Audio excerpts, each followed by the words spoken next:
Evan Ward walked slowly along the dusty road of the alien village, his steps weak from hunger and long travel. He had been moving from one colony to another for months, trying to find work, trying to survive after losing everything back on Earth.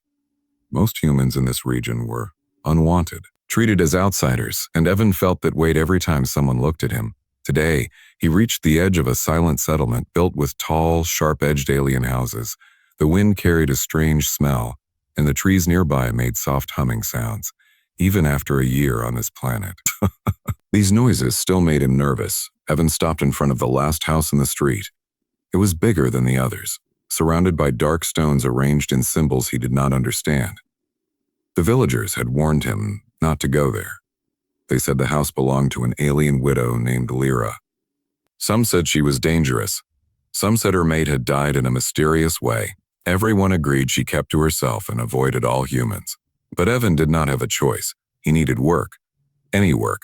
If she said no, he would have to sleep outside again. He took a deep breath and knocked on the door. For a long moment, nothing happened. Then he heard soft footsteps from the other side. The door opened and Evan froze. Lyra stood in front of him, her tall frame covered in a flowing dark robe.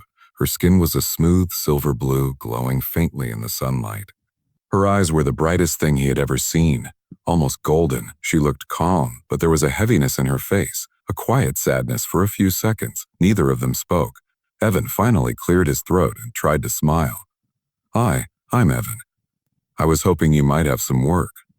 He kept his voice soft, respectful. He knew aliens in this region disliked loud or direct speech. Before Lyra replied, something moved behind her. A small alien child peeked from behind her robe. The child had the same glowing eyes, but his expression was different, fear mixed with curiosity. He watched Evan closely, almost studying him. Evan felt the child stare like a strange pressure on his skin. It was not aggressive, just intense, like the child was looking into him, not at him. Lyra placed a gentle hand on the boy's head and spoke. Her voice was calm, but there was something sharp beneath it. "What kind of work do you seek, human?" Evan swallowed and tried not to look nervous. "Anything. Really, I can fix things, clean, carry heavy objects, whatever you need." He hated how desperate he sounded, but it was the truth. Lyra's eyes did not blink. She kept looking at him as if searching for something. A long silence passed. Evan shifted uncomfortably, afraid she would reject him like everyone else. Instead, she stepped a little closer. Her voice became softer, almost a whisper. "I do not need a worker." Evan blinked in confusion. "Oh, I understand. Sorry for disturbing you then." He prepared to turn away. His heart felt heavy again, another failure, another rejection. But before he could step back, Lyra spoke again. Her words were quiet but powerful. "I do not need an employee," she said. "I need a father." Evan froze. He turned slowly, thinking he had misheard. "A father? Lyra nodded. The child behind her moved closer, his small hand reaching toward Evan. The moment the boy's fingers stretched out, a faint blue glow formed around his arm. Evan felt a warm pulse travel through the air toward him. It was strange, but not painful, almost like a feeling of recognition. Lyra watched Evan closely as she continued. "My child has no father. Without one, the law will take him away. The state does not protect children of my kind when the father is gone." Evan stared at her, shocked. He had asked for a job. He had asked for a job. Not this, not responsibility, not a family, not something that could change his entire life. "I think you are mistaken," Evan said, trying to stay calm. "I'm just looking for work. I don't even know." But Lyra shook her head. "You do not understand. My child chose you." The boy stepped forward and touched Evan's hand, and the moment their skin met, a sudden flash of light appeared between them. The glow was soft, warm, and it felt alive. Evan gasped and pulled his hand back. "What was that?" he whispered, and Lyra's expression changed for the first time. She looked almost afraid. "That light means he recognizes you," she said. "And if the child recognizes a human, it means fate has already connected you." Evan felt the world tilt a little. He looked at the boy again. The child stared back. Lyra's eyes glowing stronger now, like he had been waiting for Evan for a long time. Evan whispered, "Why me?" Lyra's voice broke for the first time. "Yeah, because my child sees something in you, something his father once carried." The wind grew stronger around them. The house creaked softly. The boy held his hand out again. This time, Evan did not move away, and in that moment, Evan realized his life was about to change in a way he never expected. This was no longer a job request. This was the beginning of something far bigger, something he was not ready for, but something he could not walk away from. The widow's hidden truth. Evan stood at the doorway. Still trying to understand what had just happened, he had expected a simple yes or a no to a job request. Instead, he heard a sentence that could change his entire life. "I need a father." Lyra stepped back, her long robe brushing the cold floor. "Come inside," she said. Her voice was calm, but her eyes were tense. Evan hesitated for a moment before following her into the house. The inside was quiet, clean, and strangely warm. The walls glowed with soft blue light, and the air smelled like herbs he could not name. The child walked beside him. Brushing against his hand as if testing the connection again, Evan felt the gentle warmth from the child's presence. It was not normal. Nothing about this place felt normal. Lyra sat near a small circular table and motioned for Evan to sit. "You must hear the truth," she said. "There are things humans do not know about my people." Evan pulled out a chair and sat down slowly. "I'm listening," he said. Lyra looked at the child, her son, who climbed onto her lap and curled against her. Her hand rested protectively on his back. "My mate," she began. "He died 6 months ago." Evan nodded gently. "I heard rumors." "I'm sorry." Lyra's eyes lowered. "Rumors are all the villagers know, but the truth is darker." She paused long enough for Evan to feel a chill run through him, then she continued. "He was killed." Evan's breath caught. "Killed. By who?" "Hunters," she whispered. Her voice trembled for the first time since he met her. Not animals, not criminals, but trained trackers from another clan. Evan leaned forward. "Why would they kill him?" Lyra looked at her child again. The boy's golden eyes shimmered with fear even though he pretended not to listen. "Because of him." Lyra said, "And my son carries something rare inside him. Something powerful." Evan swallowed. "The light." Earlier, she nodded. "That light is a sign. My mate carried a similar gift, and when my son touched you, it reacted." "But why me?" Evan asked quietly. Lyra's expression softened. "My people believe that children with this gift can sense souls. They can feel who is kind, who is dangerous, who will protect them." The child reached toward Evan again as if proving her words. Evan felt the warmth ripple along his skin. "You see?" Lyra whispered, "He chose you. He has not reached toward anyone since his father died." Evan's chest tightened. He had come here begging for work. Now he was being asked to protect a child he had never met. Lyra continued, "When my mate died, the hunters wanted to take my son. They said a gift like his cannot belong to a widow alone." Her jaw tightened. "They believe a child with power must belong to their clan. So they want to steal him," Evan said. His voice grew heavy with anger. He did not like the idea of anyone hurting a child. "Yes," Lyra said, "and they will return soon." Evan's blood ran cold. "Is that why you need a father?" Lyra nodded. "Under alien law, a child cannot be taken from a family unit. If I have a partner, even a symbolic one, the hunters lose legal rights, so you don't need romance." Evan said slowly. "You need protection, and not only protection," Lyra said. Her eyes met his, steady and honest. "I need someone my child trusts, and he has already chosen you." Evan leaned back, feeling the weight of the moment settle in his chest. "I don't know anything about your culture," he admitted. "I don't even know how to be a father." "And no one truly knows it first?" Lyra said softly. "But you have something the hunters never had." "What?" Evan asked. "Heart," she said. "Humans carry hearts that bond deeply. You protect what is yours, even if you have nothing." The child suddenly slid off Lyra's lap and walked to Evan. He lifted his small hand and placed it against Evan's chest. A soft glow spread between them again. Not bright, but warm, gentle like a promise. Lyra watched with quiet awe. "He trusts you more than anyone in this village." Evan looked down at the child. The boy's eyes were wide and honest. "I, me." Evan whispered. The child spoke for the first time, his voice soft and broken. "A safe?" Evan felt something inside him shift. He had not been called a safe in a long time. He had felt lost, unwanted, invisible. But to this child, he was something important, something needed. Evan took a long, alluring, deep breath. "What happens if I say no?" Lyra looked away. "Then they will take him." Her voice cracked. "And I will lose my son." Evan's hands trembled. The child leaned into him, trusting him completely.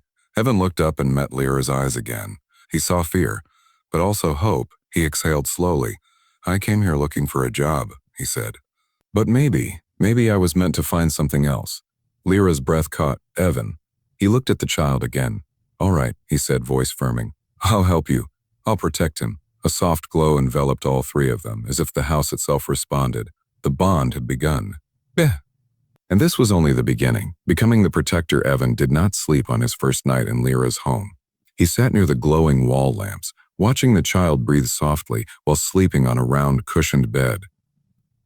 The quiet house hummed with low alien energy, like a heartbeat inside the walls. Evan felt both peaceful and alert at the same time. He had agreed to protect them. But he still did not understand how. He was only a human with a tired body and a broken past. How could he stand against trained alien hunters? Lyra walked into the room quietly. She held a cup of warm blue liquid and offered it to him. "It will help you rest," she said softly. Evan shook his head. "I'm fine." Lyra studied him for a moment before sitting across from him. "You do not have to be afraid," she said. "My son chose you for a reason," Evan sighed. "I'm not afraid for myself," he said. "I'm afraid I won't be enough for him." Lyra lowered her eyes, understanding his fear. "You are more enough than you think," she whispered. The child shifted in his sleep, making soft sounds. Evan watched him with growing protectiveness, a strange feeling he was not ready to admit. The next morning, Evan woke early to the smell of warm food. Lyra had prepared a simple meal, small, glowing fruits and soft bread-like rolls. The child sat beside the table, waiting for Evan to join. When Evan sat down, the child smiled, a small, rare smile, and pushed a fruit toward him. Evan blinked in surprise. "For me." The child nodded. "As safe," he whispered again. This time the words sounded stronger, more confident. Evan felt something inside his chest warm. No one had looked at him like this in years, not with fear, but with trust. Lyra watched the moment quietly. Her eyes softened. He does not share his food. She said, "Not with anyone." Evan looked at the child. "Thank you," he said gently. The child touched Evan's hand again, and a light glow formed for a second, then faded. Star training begins after breakfast. Lyra took Evan outside behind the house. The air was still, and tall alien trees swayed in slow rhythmic motion. "We must prepare," she said. "Hunters travel fast. They may arrive any day." Evan's stomach tightened. "What do we do?" Lyra placed a small metal band on his wrist. It tightened around his skin and clicked softly. "This is a protector band," she explained. "When activated, it creates a shield strong enough to block one attack." "One attack?" "One attack," Evan repeated. "That's not very comforting." "It is all I can offer," Lyra said. "My people are peaceful. We do not collect weapons." Evan laughed softly. "I guess I'll have to think like a human then." His mind started turning. Humans were known in the galaxy for their survival instinct, for their strange ability to create plans even when cornered. Evan looked around the yard. He began observing escape paths, hiding spots, angles of attack. It came to him naturally. He had once worked in security on Earth before everything fell apart. He still remembered some things. Lyra watched him with growing respect. "You think differently than us," she said. "You see danger even when the sky is calm." "That's what humans do," Evan replied. "We prepare for storms even when the weather looks fine." The child came running toward them, laughing softly as he chased a floating leaf. His little steps were quick, light, almost glowing. But suddenly, he stopped. His eyes turned toward the forest. He stared without blinking. Evan froze. What is he looking at? Lyra's face turned pale. She stepped forward and whispered in panic. "He senses things before we do. Someone is near." Evan instantly moved in front of the child. Every muscle in his body tensed. He scanned the trees. The shadows were still, but too still. Inside, Lyra whispered shakily. All three of them rushed back into the house. Lyra sealed the door with glowing symbols. The child clung to Evan's arm tightly, his small hand shaking. Evan knelt down and held the boy's shoulders gently. "Hey, you're safe, okay?" he said softly. "No one is getting in here." The child stared at him, scared then. He pressed his forehead against Evan's chest, as if hiding there, as if Evan was already family. Lyra watched, her eyes shining with emotion and worry. Star nightfall. A new danger that night. The house felt different. Corey. The walls hummed louder. The air felt heavier. Outside, the wind carried faint footsteps. But not human footsteps. Slow, careful, Hunting footsteps. Evan stayed awake again. He sat near the front door, protector band on his wrist, waiting. He ignored his fear. He only thought of the child sleeping upstairs around midnight. A soft scraping sound came from outside. Evan stood quickly. He moved toward the window and peeked out carefully. At first, he saw nothing. Then his heart stopped. A tall, dark figure stood between the trees, eyes glowing faint red. Watching the house, watching him, Evan's breathing grew shallow. The hunter did not move. It only tilted its head slowly. Like studying its prey, Lyra came to his side silently. Her face was full of fear. "They have found us," she whispered. Evan swallowed hard. Fear rushed through him. But so did determination. "No one is touching that kid," he said, "and not while I'm here." The hunter took one step forward. The ground shook slightly. The house lights flickered. Evan's pulse raced. The real danger had started. And there was no turning back now. The battle for the child. The hunter moved closer to the house with slow, confident steps. Evan stood at the window, fist tight, heart beating hard inside his chest. He had never seen an alien like this before. Sukar, armored skin, breathing like a machine, eyes glowing like burning coal. The creature stopped at the edge of the light. It raised its head, sniffing the air as if smelling fear. Then it spoke in a deep, metallic voice. "Fusha, Fut, Lyra. Your time of hiding is over." Lyra grabbed Evan's arm. "We must go." She whispered urgently. "If they break the door, others will follow." Evan turned away from the window. "Oh, we're not leaving the child," he said firmly. His voice held no fear now, only determination. Lyra nodded. She understood. They ran upstairs where the child slept. The boy sat upright already. Awake, shaking, holding a glowing orb between his hands. When he saw Evan, he crawled toward him fast and clung to his shirt. Evan lifted him without thinking. The child buried his face in Evan's chest.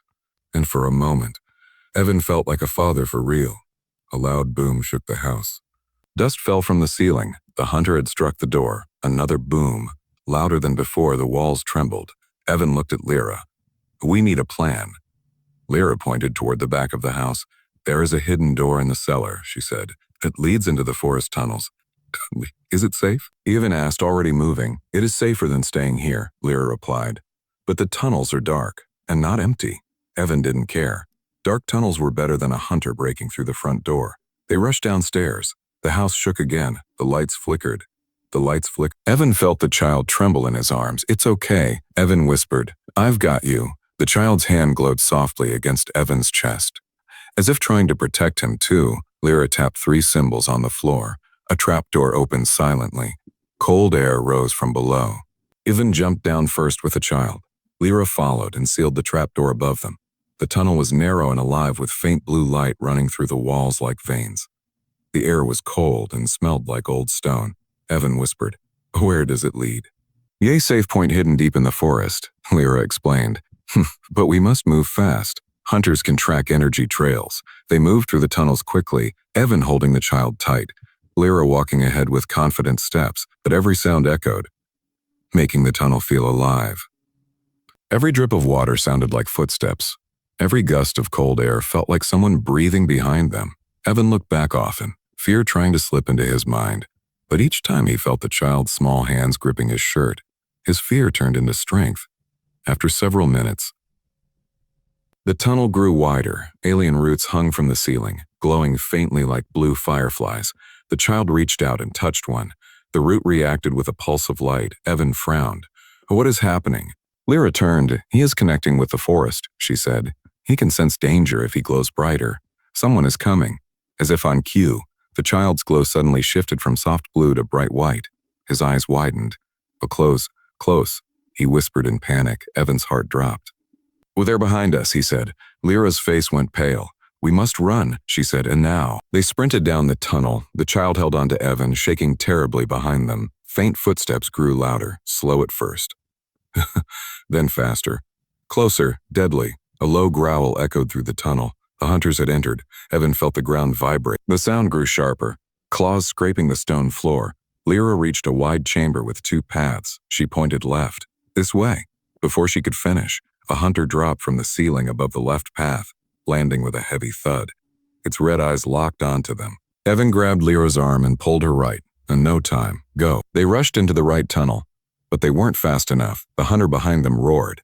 Its voice shook the tunnel walls. Stones fell from above. The child cried into Evan's chest. Evan hugged him tighter. Don't look. I've got you. They reached a narrow stone bridge suspended over a deep underground pit. The air blew upward from the darkness like cold breath. Lyra ran across first. Evan followed. But halfway across, the hunter struck the bridge with its claws. The stone cracked. Evan stumbled. The child screamed. Evan almost fell, but held the boy close and regained his balance. The bridge shook violently. Evan turned back.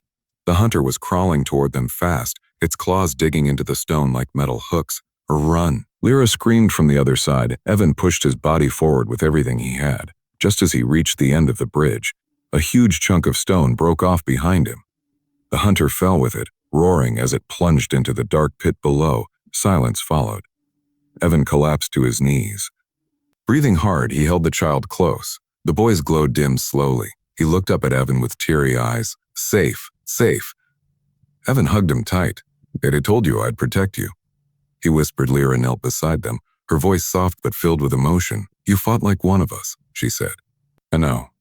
You fought better. Evan shook his head. I'm just doing what anyone would do. Lyra looked at him, not with fear, not with distance, but with real respect. You are not anyone, Evan, she said. You are the reason we are still alive. But the moment of calm did not last long. Deep inside the tunnel, a new roar echoed, stronger, angrier, more hunters. Evan stood again. I guess the fight isn't over, he said. Lyra nodded. But we stand a better chance now. The child held Evan's hand tightly, his small voice steady this time. Together, and his glow brightened, stronger than ever. Together, they moved deeper into the tunnels. Toward the final confrontation, the new family named HFY triumphed. The roar in the tunnel grew louder. It was deeper than before, heavier, like something bigger was coming. Evan stood between Lyra and the child. He felt the cold stone under his feet and the warm little hand holding onto him. He took a slow breath. He was scared. But he didn't run. Lyra touched the glowing walls of the tunnel. Her fingers moved across symbols Evan couldn't read. These hunters, they do not stop, she whispered. And the one coming now, he is their leader. Evan tightened his grip on the child's hand. Then we stand together, he said. Dust fell from above. A massive shadow appeared at the far end. Then a towering hunter stepped forward. Bigger than the others, armored with thick plates, eyes glowing fierce red. It let out a deep growl, hand over the child, and the human may live. Evan stepped forward before Lyra could speak. No, he said, his voice did not shake. You're not taking him, the hunter laughed, a cold, metallic laugh that echoed through the underground. You are a human, it said. A weak creature from a weak world. Evan smiled, a hard, fearless smile. A hard, fearless smile. You haven't met the right human, the hunter charged. The ground trembled. Lyra grabbed the child and jumped aside. Evan activated the protector band on his wrist. A bright barrier flashed around him. The hunter's strike hit it with a thunderous blast. The shield held for a second, then shattered. Evan flew backward, hitting the stone wall hard. Pain shot through his ribs, his vision blurred, but he stood again. He refused to stay down. The hunter prepared to strike again. This time with claws glowing red-hot, Lyra shouted, Evan!